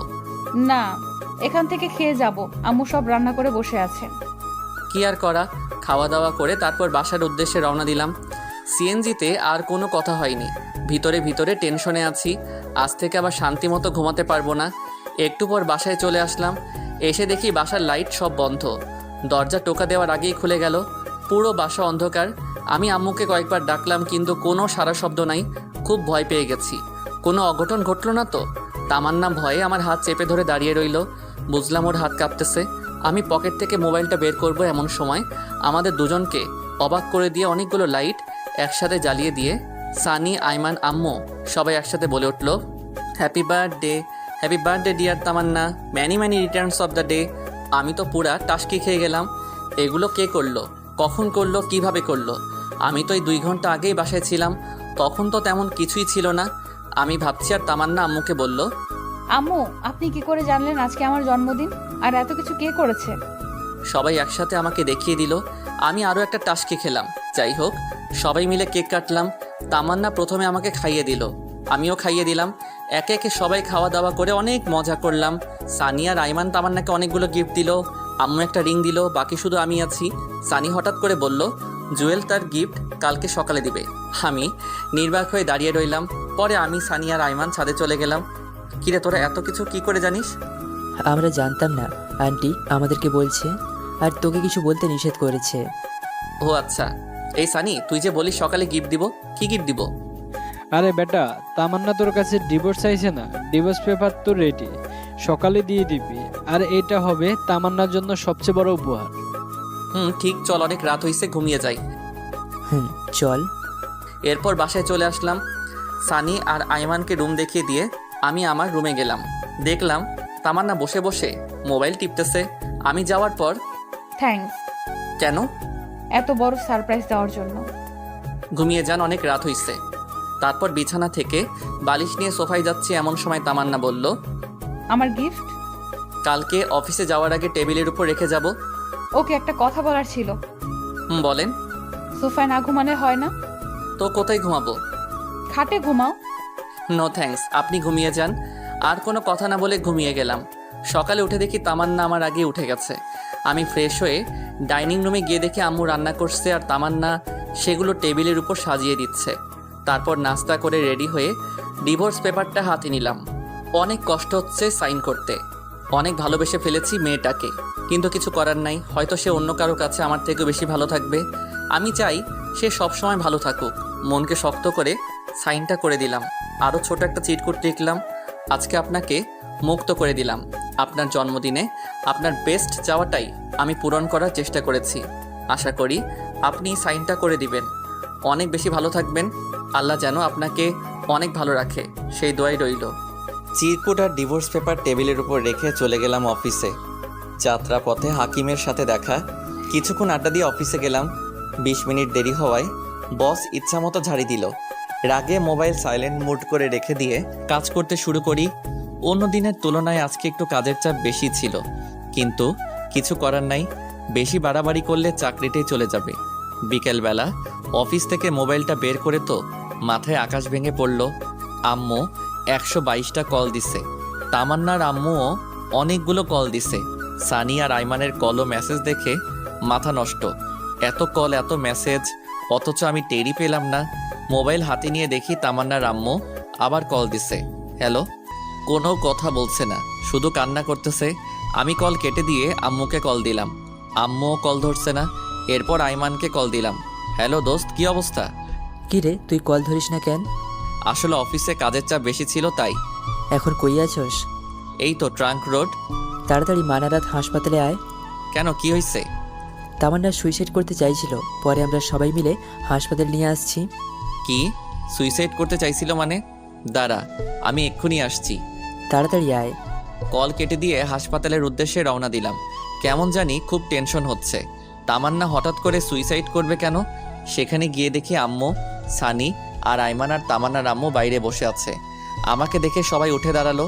আম্মুকে এসেই ঠাস করে আমার গালে একটা চর বসিয়ে দিল। আমি আবুলের মতো গালে হাত দিয়ে দাঁড়িয়ে রইলাম।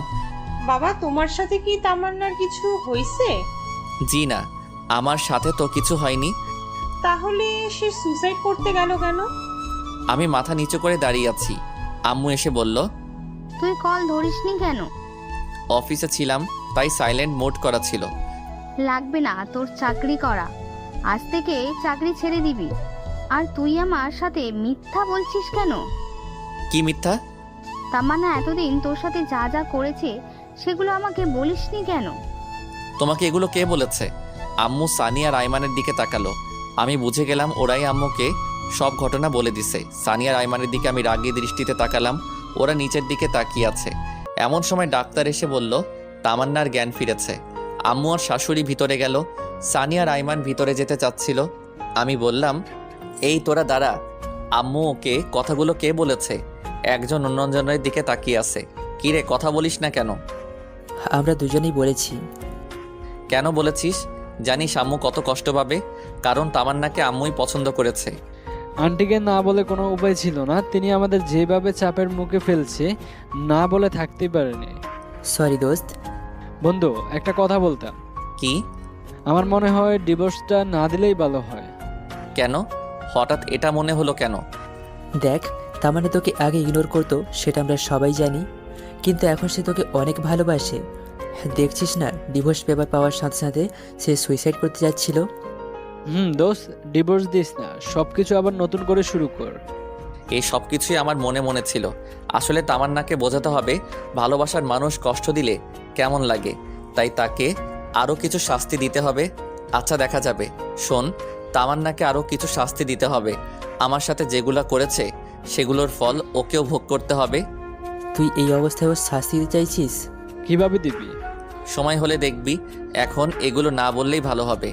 এমন সময় আম্মু আবার বাইরে আসলো। এই হারামজাদা, তোর কাছে একটু দয়া মায়া নেই? মেয়েটা কেমন আছে একটু দেখতে ইচ্ছে করে না? আয় ভিতরে আয়, সে তোকে ডাকছে। তারপর সানিয়া রাইমানকে সাথে নিয়ে ভিতরে গেলাম। আমি গিয়ে ওর মাথার পাশে বসলাম। আমাকে দেখে অন্যদিকে মাথা ঘুরিয়ে শুয়ে আছে। আম্মু সবাইকে ইশারা করলো বাইরে চলে যেতে।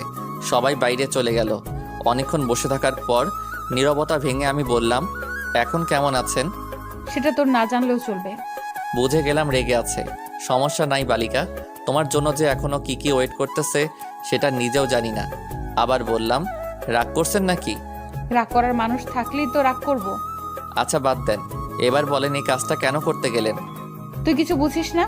আপনি কেন সুইসাইড করতেছেন সেটা আমি কি করে বুঝবো? যা, তোর বোঝা লাগবে না। এখানে কেন এসেছিস? আমি মরলে তো তুই খুশিই হতি। সবাই বলেছে আপনাকে দেখতে, তাই আসলাম। কি? সবাই বলেছে সেজন্য তুই আমাকে দেখতে এসেছিস? তার মানে তুই মন থেকে আমাকে দেখতে আসিসনি। আচ্ছা বাদ দেন, এবার বলেন জন্মদিনের গিফট পেয়ে খুশি হয়েছেন? না হওয়ার কি আছে? খুশি ঠেলায় নিজের জীবনটাই শেষ করে দিতে চাইছিলাম, কিন্তু পারলাম না। খুশি হননি কেন? আজ থেকে তো আপনি মুক্ত, নিজের ইচ্ছা মতো চলতে পারবেন, প্রেম করতে পারবেন। তোর কি একটু বুক কাঁপলো না? না, আমি জাস্ট আপনার ইচ্ছাটাই পূরণ করতে চাইছিলাম। তুই জীবনেও বুঝবি না। না বুঝাই ভালো। আম্মু এসে বলল, এই তোদের কথা শেষ হয়েছে? আমরা তো কথাই বলিনি, শুরুও নাই শেষও নাই। আমি কিছু না বলে রাগী দৃষ্টিতে আমার দিকে তাকিয়ে আছে। শাশুড়ি এসে আম্মুকে বলল, সুফিয়া, তামান্নাকে আমার বাসায় নিয়ে যাই, কয়েকদিন ওখানে থেকে তারপর পাঠিয়ে দিব। তুই যেটা ভালো মনে করিস। বাহ, দুজনের ফ্রেন্ডশিপ রক্ষা করার জন্য আমাকেই বলি দিল। আমি বের হয়ে যাচ্ছি। এমন সময় আম্মু বলল, কিরে, তুই কই যাস? বাসায়। এখানে থেকে কি করব? কিছু না বলে দাঁড়িয়ে আছি। আম্মু আবার বলল, কিরে, কথা কানে যায় না? আরে দিয়ে আসবো তো, এমন করো কেন? যা, সিএনজি নিয়ে আয়। তারপর একটা সিএনজি নিলাম।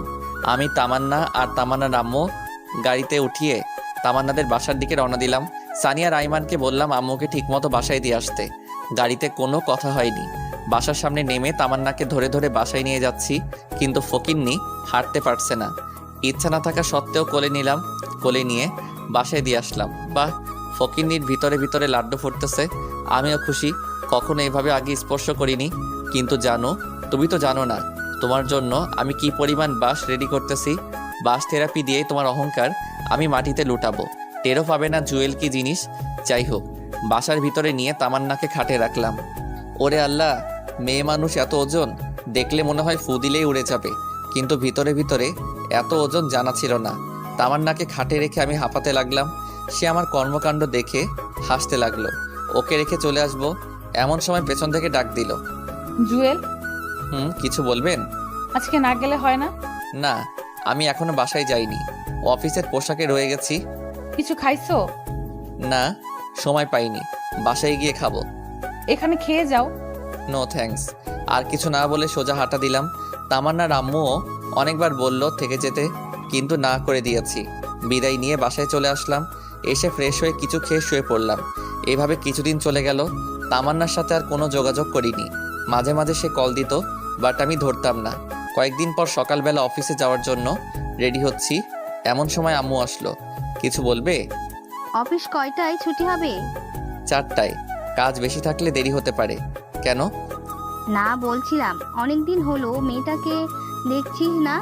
তুই যদি তামান্নাকে নিয়ে আসতি। সরি আম্মু, আমি পারবো না। যার দরকার সে নিজেই আসবে। এ কেমন কথা? একা একটা মেয়ে নিজে থেকে কি করে আসবে? যেভাবেই আসুক না কেন, আমি নিয়ে আসতে পারবো না। বেশি দরকার হলে তুমি যাও। যা, তোর যাওয়া লাগবে না। আমার মেয়েকেই আমি নিয়ে আসবো। যা ইচ্ছা করো। আর কোনো কথা না বলে অফিসে চলে গেলাম। বিকালে কিছুক্ষণ আড্ডা দিলাম। একটু রাত করে বাসায় আসলাম। এসে দেখি তামান্না চলে এসেছে। কিছু না বলে রুমে গিয়ে ফ্রেশ হয়ে শুয়ে আছি। তামান্না এসে বলল, ভুলেই গেছো? একটা বার জিজ্ঞেসও করলে না কেমন আছি। মনে রাখার জন্য কোনো চুক্তিপত্র হয়েছে নাকি যে আপনাকে মনে রাখতে হবে? তামান্না মন খারাপ করে বলল, খেতে আসো। আমি খাবো না, বাইরে থেকে খেয়ে আসছি, আপনারা খেয়ে নিন। তামান্না কিছু না বলে চলে গেল। আমি শুয়ে শুয়ে ফেসবুকিং করছি। একটু পর সে আসলো। মনে হয় খাওয়া শেষ। আমার সামনে এসে ঘুরঘুর করতেছে। আপনি কেন এসেছেন? মানে আপনি এই বাসায় কেন এসেছেন? আপনার চাওয়া তো আমি পূরণ করে দিয়েছি। আবার কি? তুমি এভাবে কথা বলছো কেন? বললাম তো আগের ঘটনাগুলোর জন্য সরি। এসব সরি টরি বলে লাভ নেই। ডিভোর্স চাইছেন, দিয়ে দিয়েছি।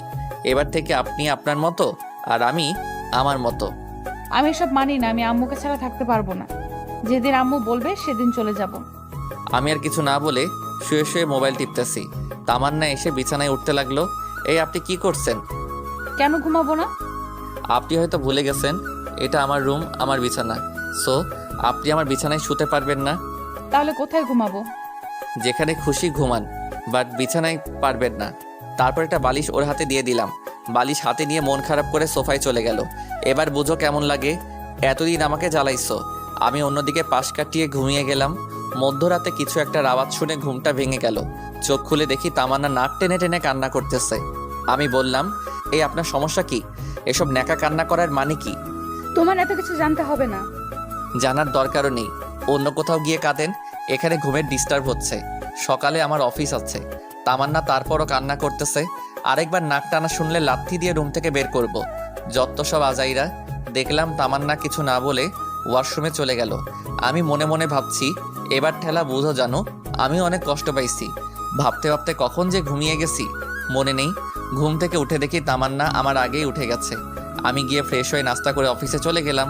অফিস করে বাসায় আসার সময় সানি আর আয়মানকে কল দিয়ে আসতে বললাম।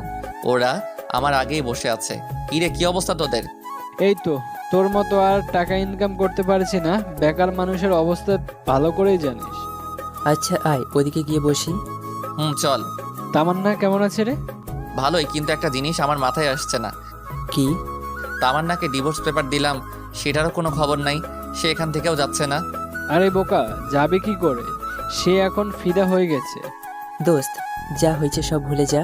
এখন সব কিছু ঠিক করে নে, এটাই ভালো হবে। আরে না, তামান্নাকে আরো কিছু শাস্তি দিতে হবে। এই জুয়েল, বল। তামান্না তোকে কলেজের সকলের সামনে অপমান করেছে না, তুইও করবি। কি করে? কি আপনারা বুঝছেন না তো? গল্প পড়তে থাকেন, আপনারা বুঝে যাবেন। তারপর সানিকে বললাম, দূর ব্যাটা, এটা করা উচিত হবে না। যাই হোক, সে আমার স্ত্রী। আরে বেটা, সমস্যা নেই, পরে আদর করে দিস, সব ঠিক হয়ে যাবে। হা হা হা, হারামি, তুই আর মানুষ হলি না। তুই চাকরি করবি নাকি কলেজে যাবি? দুটোই। বসকে বলবো ছুটি দিতে, দিয়ে দিবে। তাহলে ঠিক আছে। এরপর আরও কিছুক্ষণ আড্ডা দিয়ে বাসায় চলে গেলাম। ফ্রেশ হয়ে এসে রুমে শুয়ে রইলাম। সানির বুদ্ধি মোতাবেক মোবাইলটা সাইলেন্ট মোড করে কানে লাগিয়ে কথা বলতে লাগলাম। পাশে তামান্না ছিল। প্রেম করলে যেই রকম রোমান্টিক কথাবার্তা বলে, আমিও সেমভাবে বলতে লাগলাম। তামান্না রাগে ফুলতে লাগলো। আমি অনেক জোরে হেসে হেসে কথা বলছি। অনেক বকাবকি করার পর মোবাইলটা রেখে দিলাম। আসলে কোনো প্রেম করিনি, তাই কথাও খুঁজে পাচ্ছি না। আমি তামান্নাকে দেখিয়ে মোবাইলে একটা কিস দিলাম। তামান্না আমার সামনে এসে দাঁড়ালো। কিছু বলবেন? মেয়েটাকে? তা দিয়ে আপনার কাজ কি? অনেক কাজ। আগে বলো মেয়েটা কে? আমার ভবিষ্যৎ বউ। বাসায় বউ রেখে অন্য মেয়ের সাথে কথা বলতে লজ্জা করে না? বউ মানে কোথায় বউ? কে বউ? তাহলে আমি কে? ভুলে যাবেন না আপনাকে ডিভোর্স দিয়ে দিছি, সো আপনি আমার কেউ নন। মানে কি বলছো এসব? যা শুনেছেন তাই। আর হ্যাঁ, আমার কোনো পার্সোনাল ব্যাপারে আপনি নাক গলাতে আসবেন না। আমি আম্মুর সাথে কথা বলে আপনাকে আপনাদের বাসায় পাঠানোর ব্যবস্থা করছি। জুয়েল, প্লিজ এমন করো না। আগের ব্যবহারের জন্য সত্যি আমি অনেক লজ্জিত। সরি বললাম তো। আমি একটা টান দিয়ে হাতটা ছাড়িয়ে নিলাম। রাগ দেখিয়ে ছাদে চলে গেলাম। ছাদের দরজাটা বন্ধ করে কিছুক্ষণ লুঙ্গি ড্যান্স দিলাম। ফকিন্নি, যখন আমি তোর পিছে পিছে ঘুরতাম, তোর কেয়ার করতাম, তখন আমাকে 2 টাকার দামও দিতি না। এবার বুঝো কেমন লাগে। ছাদ থেকে নিচে এসে খাওয়া দাওয়া করে রুমে গিয়ে শুয়ে পড়লাম। তামান্না যথারীতি বালিশ নিয়ে সোফায় চলে গেল। রাতের বেলা ঘুমটা ভেঙে গেল। তামান্নার দিকে তাকাতেই দেখি গুটি মেরে শুয়ে আছে। চেহারাটা দেখে আবার ক্রাশ খেলাম। ঘুমন্ত অবস্থায় মানুষকে আসলে অনেক নিষ্পাপ মনে হয়। হুমায়ুন আহমেদ বলেছিলেন, যে নারীকে ঘুমন্ত অবস্থায় সুন্দর দেখায় সেই প্রকৃত সুন্দর। তামান্নাও হুমায়ুন আহমেদের ঘুমন্ত নারী। কিছুক্ষণ তাকিয়ে থেকে বুঝলাম তামান্না ঠান্ডায় কাঁপছে। নিজের কাছে খারাপ লাগছে। উঠে গিয়ে কম্বলটা ওর গায়ে জড়িয়ে দিলাম। মোবাইলে টাইম দেখলাম, একটু পর ফজরের আজান দিবে। আর ঘুমালাম না। উঠে উজু করে নামাজ পড়ে বাইরে কিছুক্ষণ ঘোরাঘুরি করলাম। বাসায় এসে দেখি তামান্না মুখ টিপে টিপে হাসছে। মনে হয় কম্বল দেওয়ার কারণে। বালিকা এত খুশি হওয়ার কিছু নেই। জুয়েল কি জিনিস হাড়ে হাড়ে টের পাবা। নাস্তা করে বসে বসে মোবাইল টিপতেছি। এমন সময় আম্মু এসে বলল, কিরে, আজকে অফিস যাবি না? না, ছুটি নিয়েছি। কেন, শরীর খারাপ নাকি? আরে না, অনেকদিন কলেজে যাই না, আজকে যাব। আর আমার একটু কাজ আছে। তামান্নাও পাশে ছিল। আম্মু, বলছিলাম কি, আমিও তো অনেক দিন কলেজে যাই না। লেখাপড়াটাও ভালোভাবে হচ্ছে না। আজকে গেলে কোনো সমস্যা হবে? আরে না, কিসের সমস্যা? যা, তুইও কলেজে যা। ধন্যবাদ আম্মু।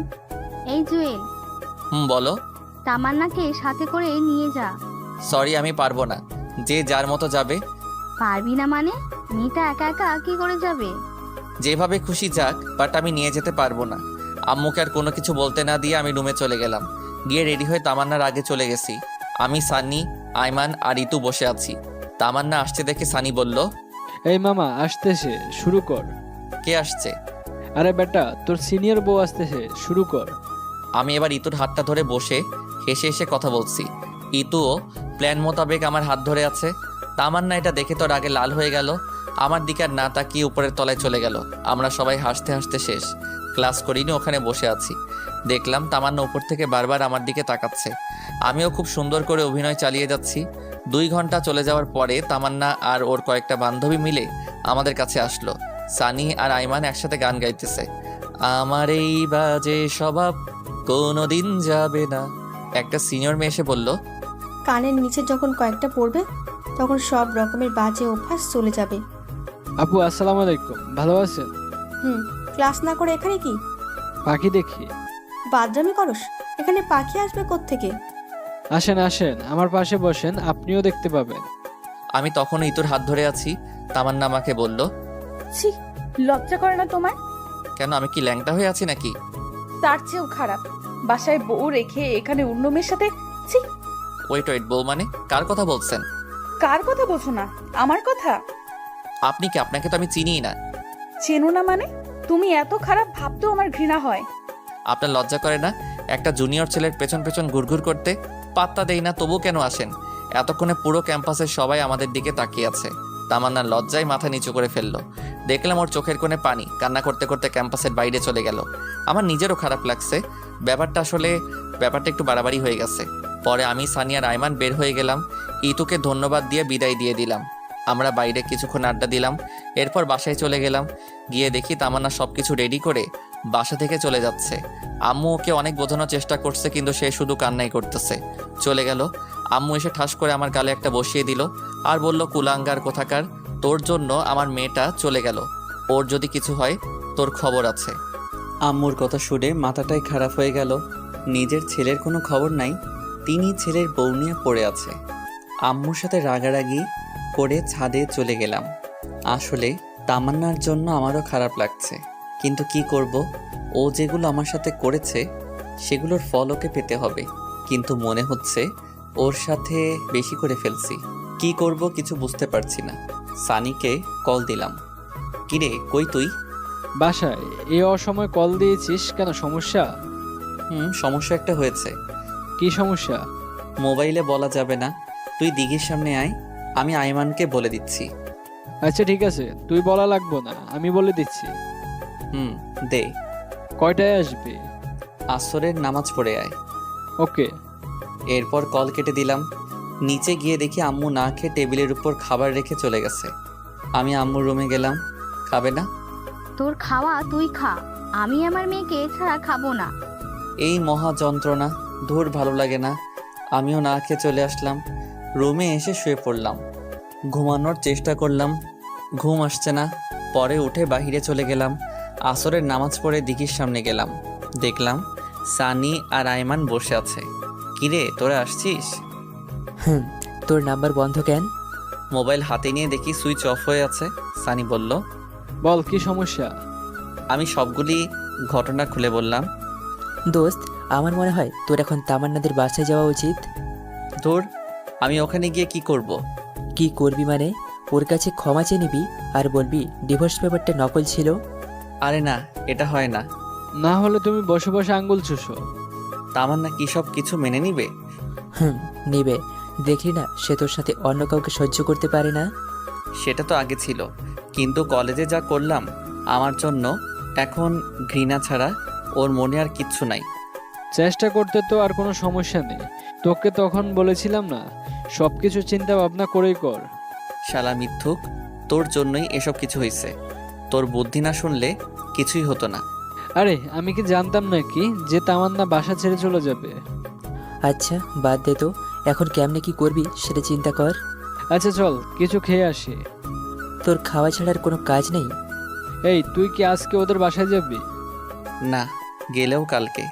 ওদের সাথে আরও কিছুক্ষণ আড্ডা দিয়ে বাসায় চলে গেলাম। রাত প্রায় 10টা। খেতে বসলাম। আম্মু আসলো না, একা খেতে বসেছি। এমন সময় তামান্নার আম্মু কল দিল। হ্যাঁ, তামান্নার আম্মা কল দিয়ে কান্নাকাটি শুরু করে দিল। বাবা, তুমি কই? আমি তো বাসায়। আপনি কাঁদছেন কেন? কোনো সমস্যা? তামান্না। কল কেটে দিল। আমি আবার কল দিলাম, কিন্তু ধরতেছে না। না, আর বসে থাকা যায় না। তামান্নার কি হয়েছে আল্লাহই জানে। সানিয়ার আইমানকে কল দিয়ে বের হতে বললাম। বাসা থেকে বের হয়ে একটা সিএনজি নিলাম।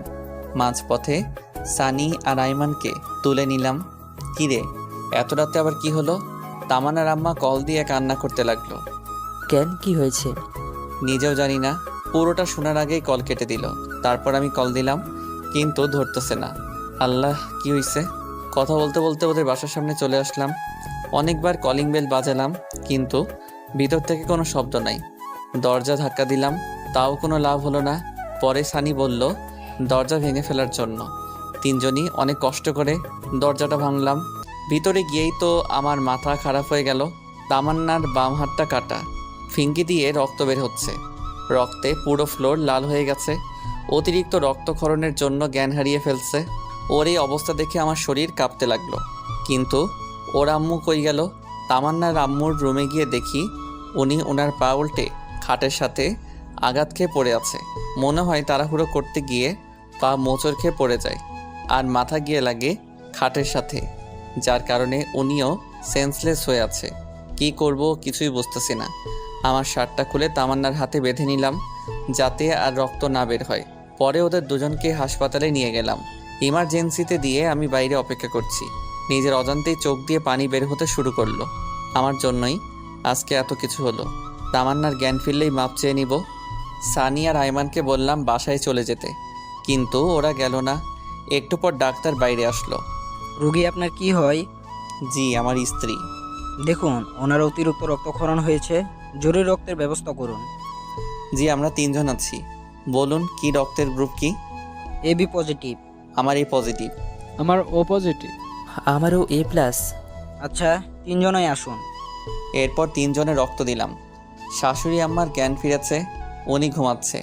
আমি তামান্নার কেবিনে গিয়ে তামান্নার পাশে বসলাম। নিশ্চুপ হয়ে ওর চেহারার দিকে তাকিয়ে আছি। তামান্নার একটা হাত ধরে কখন যে ঘুমিয়ে পড়েছি মনে নেই। সকালে ঘুম ভাঙলো কারো হাতের স্পর্শে। চোখ খুলে দেখি তামান্না আমার মাথায় হাত বুলাচ্ছে। আমার ঘুম ভেঙে যাওয়া দেখে অন্যদিকে মুখ কালো করে শুয়ে রইল। কি ব্যাপার, এমন করছিলেন কেন? সেটা কারো না জানলেও চলবে। বুঝলাম সে এখনো রেগে আছে। কেন এটা করলেন? কি করব বলো? আমি তো তোমাকে অনেক কষ্ট দিছি, অপমান করছি, তোমার সাথে খারাপ ব্যবহার করেছি। তুমি তো আমায় ক্ষমা করবে না। তাই বলে সুইসাইড করবেন? আগেও এই একই কাজটা করেছেন। কেন বাঁচালে? আমি মরলে তোমার কি? ঠাস করে একটা ওর গালে বসিয়ে দিলাম। তুমি আমাকে মেরেছো? বেশ করেছি। আমার বউকে আমি মেরেছি, তাতে আপনার কি? বউ? তাহলে সেদিন ডিভোর্স লেটার দিলে কেন? ওটা ডিভোর্স লেটার ছিল না, জন্মদিনের একটা কার্ড ছিল।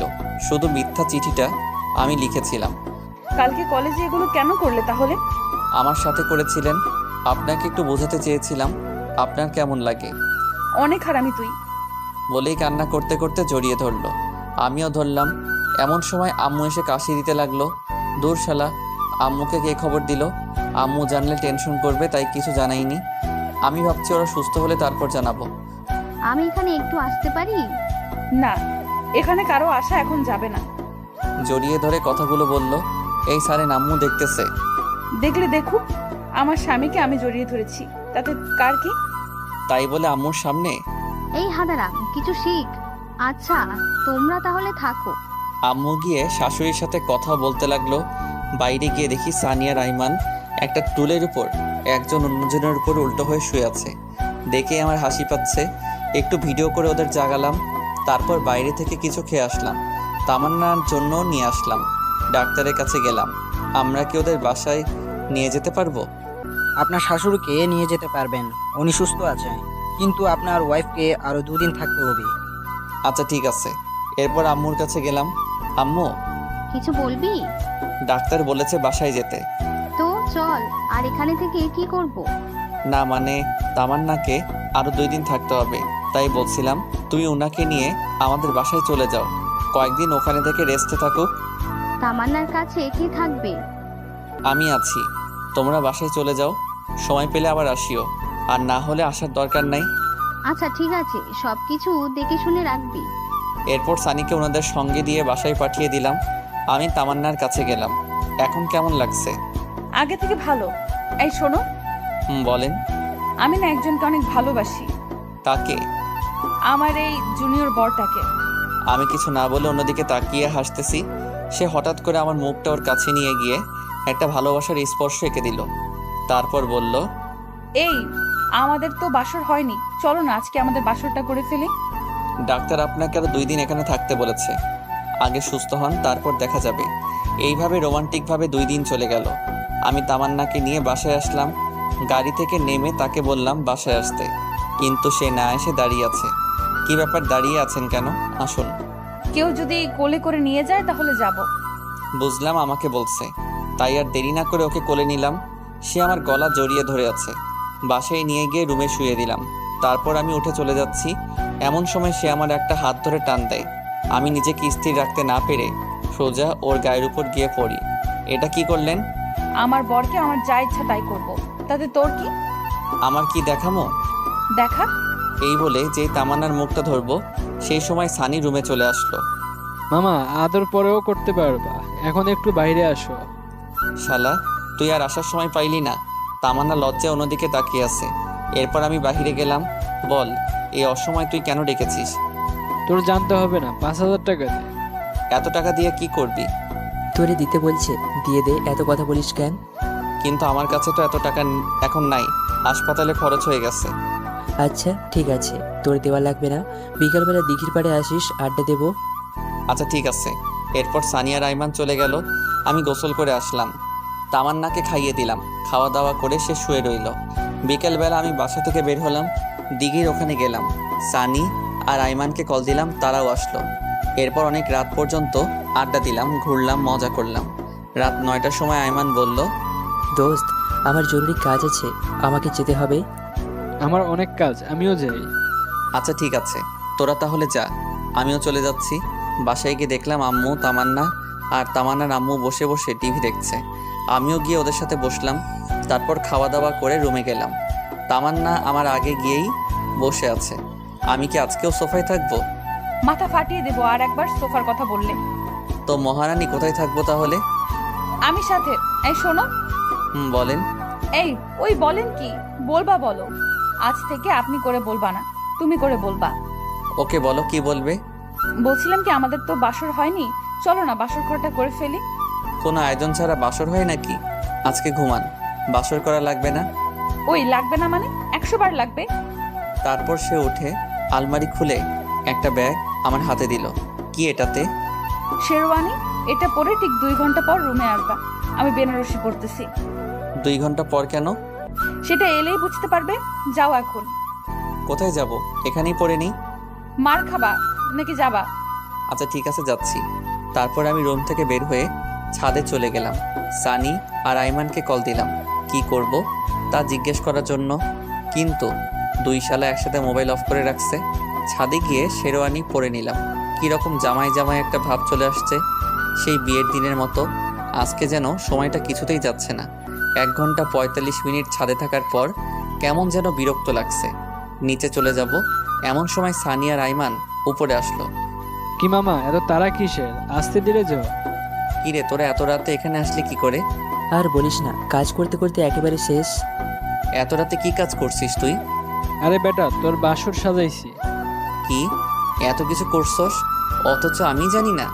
সব কিছু জানতে হয় না। তোদের এসব কে করতে বলেছে? কেউ না, আমি সানি আর তোর সিনিয়র বউ মিলে এসব করেছি। এগুলো আরও আগে করার কথা ছিল, কিন্তু যেই দিন করবো ভাবছিলাম সেদিন তামান্না বাসা ছেড়ে চলে যায়। তাই বলে তোরা আমাকে একটিবার জানাবিও না? আচ্ছা বাদ দে, আয় কিছুক্ষণ আড্ডা দিই। আড্ডা সারা জীবন দিয়েছি, পরেও দেওয়া যাবে। তোর সিনিয়র বসে বসে তোর জন্য ওয়েট করছে, যা তাড়াতাড়ি ভেতরে যা। আচ্ছা ঠিক আছে। এই শোন, বল। সিনিয়র তো পূরণ হয়ে গেছে, এত লজ্জা শরমের কাজ নেই। গিয়ে বিড়াল মেরে ফেলবি, পরে উল্টো হয়ে শুয়ে পড়িস। হারামজাদা, তুই আর ঠিক হবি না। আচ্ছা তোর পাশের রুমে গিয়ে ঘুমা, রাত অনেক হয়েছে। আচ্ছা ঠিক আছে, যা। এরপর রুমের সামনে গেলাম, কেমন যেন ভয় লাগছে, সাথে লজ্জাও। কিছুক্ষণ আগেও তো তামান্নার সাথে কথা বলে আসলাম, এখন আবার লজ্জা লাগছে কেন? দূর, যা হওয়ার হবে। আগে একবার ভিতরে যাই। এরপর 1 কেজি সাহস নিয়ে দরজাটা খুললাম। দেখলাম তামান্না লম্বা একটা ঘোমটা দিয়ে বসে আছে। আমি যাওয়ার পর উঠে আসলো, এসে আমার পা ছুঁয়ে সালাম করতে যাবে, এমন সময় আমি ওর হাত ধরে ফেললাম। আরে আরে কি করো? কি করছি দেখতেছো না? সালাম করতেছি। আরে জুনিয়রদের সালাম করতে হয় না। কে বলেছে জুনিয়র? 1 বছর ওটা কোনো সমস্যা না, আর স্বামী হিসেবে তুমি সব সময় উপরেই থাকবে। ওকে মহারানী, বুঝলাম, কিন্তু আপনাকে আমার পা ধরতে হবে না, কারণ আপনার জায়গা আমার পায়ে নয়, বুকে, বুঝছেন? বুঝলাম। এবার চলেন। কোথায়? ছাদে। এত রাতে ছাদে কেন? চাঁদ দেখবো। চলো ছাদে চলো। ওকে চলো। এভাবে যেতে পারবো না। তো কিভাবে যাবে? আমাকে কোলে করে নিয়ে যেতে হবে। ওরে আল্লাহ, কি বলো এসব? নিয়ে চলো, না হলে সোফায় থাকতে হবে। কি আর করা, হাতিটাকে কোলে নিয়ে ছাদে গেলাম। ওরে কোল থেকে রেখে আমি হাঁপাতে শুরু করলাম। ওরে আল্লাহ, একটা মানুষ এত ওজন হয় কেমনে? এইটুকুতে এই অবস্থা? আজ থেকে তো প্রতিদিন ভর বহন করতে হবে। মানে? সব কথার মানে বলতে হয় না, কিছু মানে বুঝে নিতে হয়। চলো একটু হাঁটি। কিছুক্ষণ হাঁটাহাঁটির পর ছাদের কোনায় গিয়ে বসলাম। তামান্নাও আমার পাশে বসলো। আমি উপরের দিকে তাকিয়ে চুপ হয়ে বসে আছি। ওই কি ভাবছো? আল্লাহ আমাকে পরীক্ষা দিয়েছে, সেটার কি অ্যান্সার দিব সেটা ভাবতেছি। কি পরীক্ষা? আল্লাহ আমাকে 2টা চাঁদ দিয়েছে, একটা উপরে জ্বলতেছে আর একটা আমার পাশে। এখন বলতেছে কোন চাঁদটা আমার জন্য গুরুত্বপূর্ণ। কোনটা? উপরেরটা তো রাতের আকাশে আমার সাথে থাকবে, কিন্তু দিনের বেলায় থাকবে না, কিন্তু পাশেরটা সবসময় থাকবে। কিন্তু কথা হচ্ছে যদি কখনো পাশে থাকা চাঁদটা চলে যায়, তাই ভাবছি কোন চাঁদটা আমার জন্য গুরুত্বপূর্ণ। তামান্না আমার একটা হাত ধরে কাঁধে মাথা রেখে বলল, ওই তোমার হাত ধরে কসম করছি পুরো পৃথিবী ছেড়ে দিব, কিন্তু তোমার হাত কখনো ছাড়বো না। তাই নাকি? তাই। এই শোনো না। বলেন। আমার না টুইন বেবি অনেক পছন্দ। তো আমি কি করতে পারি? আপনাকে কিছু করতে হবে না, আমি নিজেই করব। কি করবে? সময় হলে দেখবা। চলো রুমে যাই। ওকে চলেন। ওই এভাবে যাও কেন? তো কিভাবে যাব? আগের মতো কোলে করে নিয়ে যাও। কি আর করা, আবারও কোলে করে নিয়ে গেলাম। খাটে রেখে আমি ওয়াশরুমের দিকে যাচ্ছি, এমন সময় তামান্না আমার শার্টের কলার চেপে ধরে বলল, এই কই যাস? একটু আসছি। টুইন বেবির কথা বলছি যে ভুলে গেছো? এ কথা বলেই একটা টান দিয়ে খাটে ফেলে দিল। হারিয়ে গেলাম অন্য এক জগতে।